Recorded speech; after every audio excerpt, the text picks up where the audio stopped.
The Energy Umpire is basically it's a solution for customers to get the cheapest electricity and gas prices all the time. Not just one bill, not just once, every bill, all the time.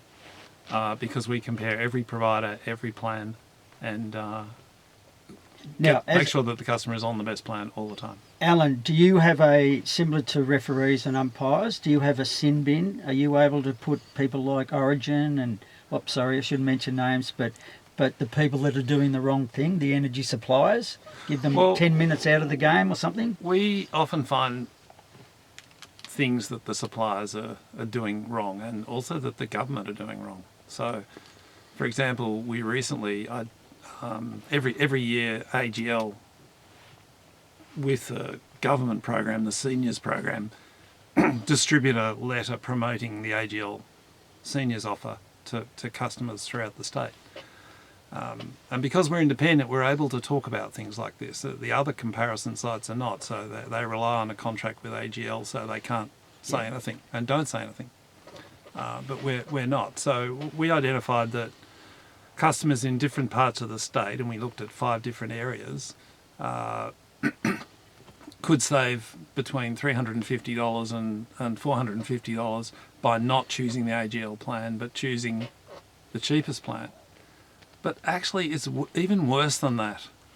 The plan that was being promoted by AGL to seniors throughout the state, with the support of the state government, was not even the cheapest AGL plan.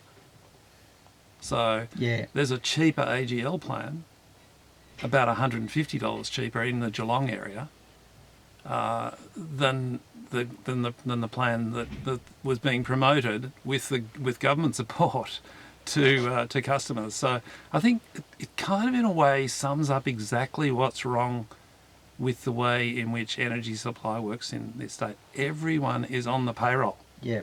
Even the government on the payroll. I mean, this is kind of shocking, I think.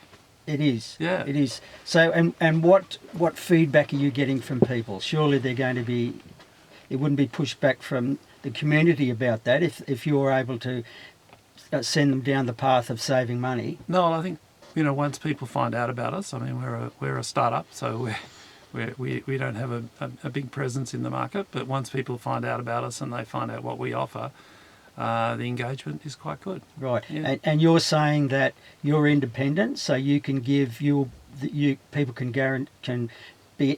can trust the information that you're giving rather than other similar companies that get commission maybe from AGL or Origins or other that's other exactly inducements. Right. Yes, we compare every available plan in the marketplace.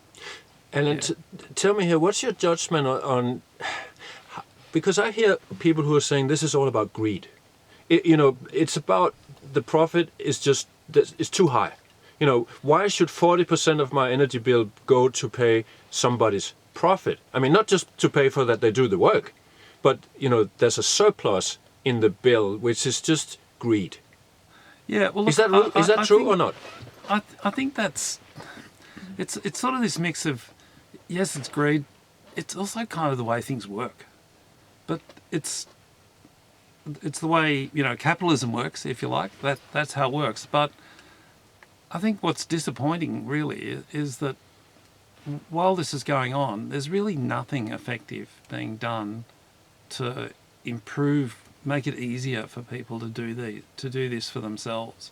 I mean, there is a government website, but just try having a look at it. It's pretty hard to use and requires a lot of knowledge, and it relies totally on the consumer to take action. So it's kind of disappointing in a way that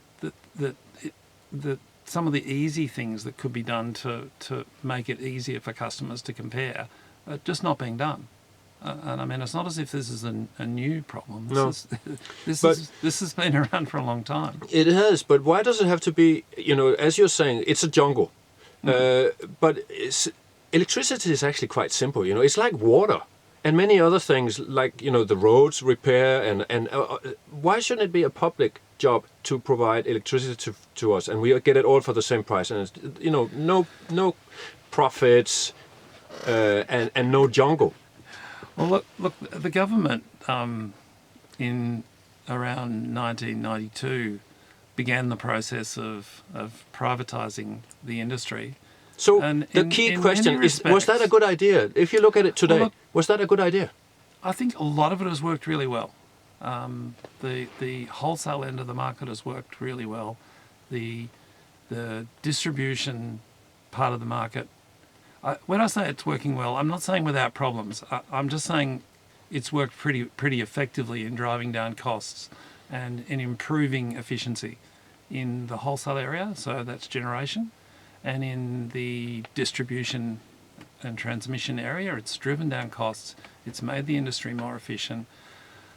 Most of that has been passed through to customers, but the big failure is the last step, supplying the end customer. This is where it just hasn't worked. Even though we have nearly 30 suppliers in Victoria, heaps of competition, the transactions are quite small and it's complicated for customers to do it. And so we have, on average, about $500 of savings for the average household available just by switching from what they're paying now to the cheapest price in the market. $500 a year. Yeah, about that. $10 a week, Yeah. roughly.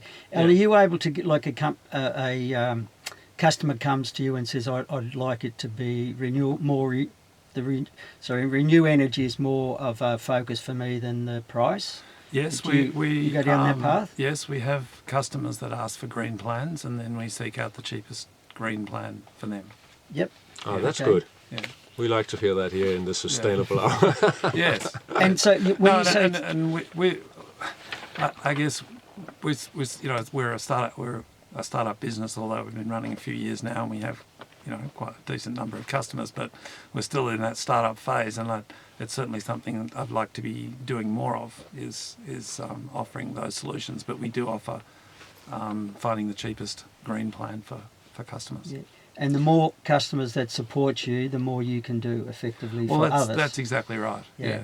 Yeah. Because a lot of it is about building systems to do things like extract the plans from the retailers' websites, to convert that into data that we can use to extracting data from the customers' bills, because we have a system of what we call smart delivery of bills. So we organise it so that we get a copy of the customer's bill at the same time as they get it.